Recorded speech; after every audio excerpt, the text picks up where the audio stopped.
Welcome to Penrose Learning, where we make understanding easy. In this video, I will explain how to change a Dodge Charger fuel pump. First, ensure you have all necessary tools and safety equipment, including gloves and eye protection. Always disconnect the negative battery terminal to prevent electrical hazards. Next, relieve the fuel system pressure.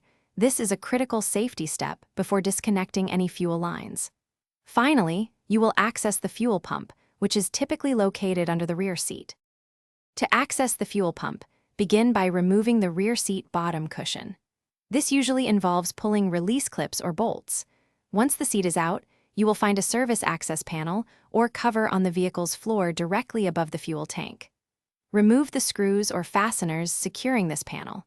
With the panel off, you can now disconnect the electrical harness and the fuel lines from the top of the fuel pump module.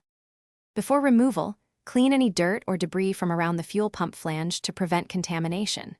Use a specialized fuel pump lock ring tool or a brass punch and hammer to loosen and remove the large plastic or metal locking ring by turning it counterclockwise. Carefully lift the entire old fuel pump module straight out of the tank, being mindful of the float arm. Install the new pump, ensuring a new O-ring or gasket is properly seated.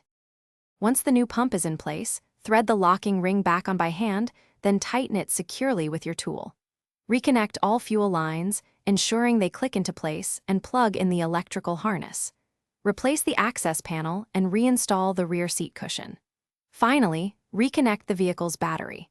Turn the ignition to the on position a few times to prime the system, then start the engine and carefully check for any fuel leaks.